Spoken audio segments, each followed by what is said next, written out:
Welcome once again to Commander by Danon. Today we'll be giving the same treatment to Mishra's Burnished banner as we did to Urza's Iron Alliance. For those who didn't watch the video, our goal is to take a precon, make some upgrades to it, pull out some of the cards, and then use them to build a second commander deck, all for under $200. Now, I always recommend people buy their sealed products from their local game store. Without local game stores, many of us wouldn't have a place to play Magic. But not everyone is privileged enough to be near a local game store, and for that, there's Amazon. I've posted a link down below so you can order yourself a copy of Urza's Iron Alliance.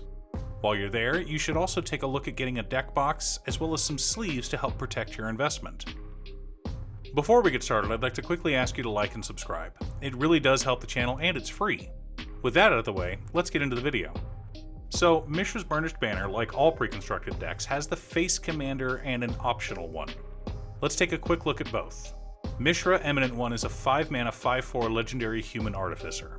At the beginning of combat on our turn, we create a token that's a copy of a non-creature artifact we control, except its name is Mishra's Warform, and it's a 4/4 construct in addition to its other types. It gains haste until end of turn, but we have to sacrifice it at the beginning of the next end step. The second commander is Ashnod the Uncaring. Ashnod, who can't be bothered, is a 5-mana legendary 1/4 human artificer with Death Touch. Whenever we activate an ability of an artifact or creature that isn't a mana ability, if one or more permanents were sacrificed to activate it, we may copy that ability. We may choose new targets for the copy. Now, Ashnod seems rather silly to me. I understand why they didn't want to break treasure tokens, those things are powerful enough as it is. But the fact that Ashnod the Uncaring doesn't pair with her own altar is rather frustrating. But that's okay. Let's take a look at the rest of the deck. 36 lands plus 16 pieces of ramp. A little high, but that's okay. 11 pieces of card advantage. 8 pieces of interaction. 3 board wipes. No sudden I win cards and no graveyard hate.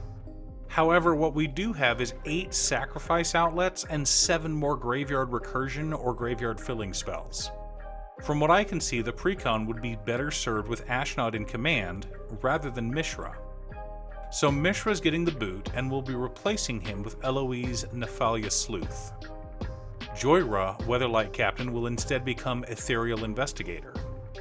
Workshop Elders is now Erdwall Illuminator. Mirrorworks is now Mayhem Devil. Thrawn Dynamo is a wonderful mana rock, but doesn't work as well in a deck with as many colored pips as this one has, so it gets replaced with Confirm Suspicions. Cursed Mirror becomes Tormod's Crypt, giving us some graveyard hate. Machine God's Effigy works great with Mishra, but not so much with Ashnod, so we'll be replacing it with Tamio's Journal. Prophetic Prism seems like the kind of card we'd want to copy every turn, so it will be moving over to the Mishra deck. Replacing it is Burnished Heart. I'm excited to fetch 4 lands with this card. Finally, Brutaclad Telcor Engineer gets replaced with Izzet Signet, the only signet that didn't come with the precon. So that's 9 cards. Let's check our budget before we start working on Mishra's new deck. $50 for the precon, plus $10 for upgrades brings us to $60. Which means Mishra finally has what he's always wanted, a semi-decent budget of $140. Let's get started.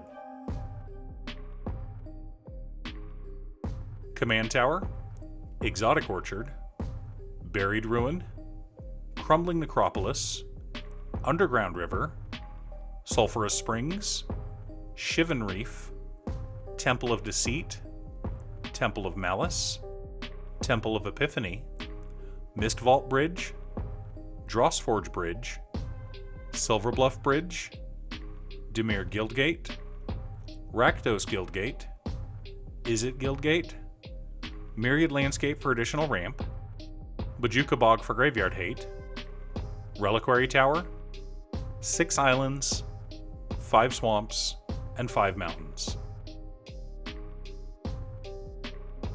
Thrawn Dynamo, Cursed Mirror, Machine God's Effigy, and Prophetic Prism all find a home from the precon, but we've also got Foundry Inspector, Ethereum Sculptor, and Enthusiastic Mechanaut for cost reduction, as well as Soul Ring, Arcane Signet, Talisman of Dominance, Talisman of Indulgence, Talisman of Creativity, Liquimetal Torque, Infernal Idol, and coveted jewel is Mana Rocks, with Mycosynth Wellspring and Solemn Simulacrum as ways to fetch lands.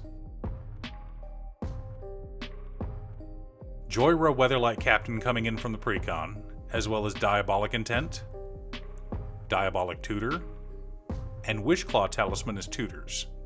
I'm pretty sure that copies made of Wishclaw Talisman still get sacrificed even after we hand them to an opponent.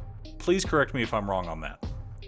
Additionally, we've got Experimental Synthesizer, Baleful Strix, Ichor Wellspring, Thoughtcast, Thought Monitor, Guild Globe, Weatherlight, and Vidalcan Archmage for card advantage, along with Scrap Trawler for graveyard recursion. Abrade, Noxious Gearhulk, Nautiloid Ship, Contagion Engine, Spine of Ish-Sa, Bedevil, Rakdos Charm, Chaos Warp, and Soul Guide Lantern make up our spot removal and graveyard hate, along with Negate, Counterspell, Counter Squall, and Arcane Denial as a light counterspell package. Blasphemous Act, Aetherize, and Consuming Tide should help to keep things under control. Workshop Elders, Mirrorworks, and Brutaclad Telcore Engineer all come in from the Precon, but we also have Determined Iteration, Obeka Brute Chronologist, Panharmonicon, Oni Cult Anvil, Gaunty's Aether Heart, Sculpting Steel, Forsaken Monument, Sky Sovereign Console Flagship, Ugin's Nexus, Donate, Lich's Mastery, John Irenicus Shattered One, Liquimetal Coating, Phyrexian Metamorph, and Strionic Resonator. Now, some of you are laughing right now, some are crying, and some are confused. Let me explain some of the combos that exist in this deck. First of all, Lich's Mastery can be made into an artifact via Liquimetal Torque or Liquimetal Coating. We can then make a copy of it that needs to be sacrificed at the end step. Through the clever use of Donate, we can ensure that someone else at the table, probably Bob because Bob always plays Cynic, loses the game when it gets sacrificed. But wait a minute, Danon. Lich's Mastery is a legendary enchantment. As soon as you copy it, you sacrifice it and you lose the game. Not so, gentle viewer. Because remember, Mishra Eminent One changes the name of the card. This means we can basically copy legendary artifacts. Artifacts like Gaunty's Aether Heart. If we have Mishra, Gaunty's Aether Heart, and Strionic Resonator on board, we can take infinite turns. Let me explain. Let us assume we have 2 energy at the start of combat. Mishra's trigger targets Gaunty's Aether Heart, creating a 4/4 construct token named Mishra's Warform. This adds 2 energy to our pool and also triggers Gaunty's Aether Heart, adding 2 more energy to our pool. In response to it entering the battlefield, we pay 2 and tap Strionic Resonator. This nets us 2 more energy, bringing the total up to 8. We then spend that 8 energy to activate Mishra's Warform, the copy of Gaunty's Aether Heart, and take an extra turn. Now, next turn, we'll need to have another artifact enter the battlefield so we can start our combat phase having 2 energy, but that shouldn't be hard with this deck. Of course, it gets much easier if we have a Panharmonicon on board. Or, to keep things simple, we just copy Ugin's Nexus instead and take infinite turns that way. Our deck comes with 52 mana sources split between 35 lands and 17 pieces of ramp, most of which can be copied by our commander. 13 pieces of card advantage, 13 pieces of interaction, 3 board wipes, 3 pieces of graveyard hate, several sudden I win cards, some of which involve taking infinite turns. Is the deck mean? Absolutely. We're in Grixis, what did you expect? But most importantly, we stayed under budget. 2 decks for under $200. Not bad if I don't say so myself. If I weren't under a budget restriction though, 2 more cards I wanted to add to the mix were Mycosynth Lattice and Fiery Emancipation. The idea of using Mishra to make a copy of Fiery Emancipation and then attacking someone with it, thus dealing 36 damage with a 4/4, is hilarious to me. How are you building Mishra Eminent One?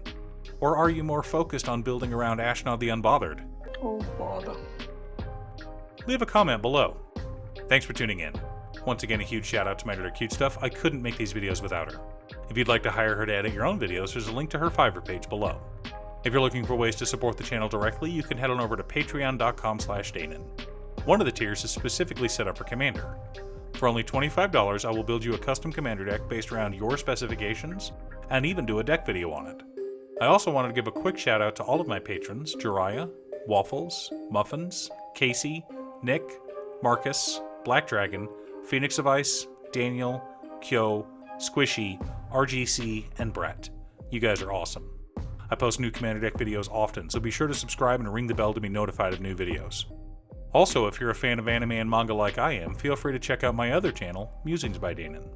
Again, thanks for watching, and I'll see you all again next time on Commander by Danon.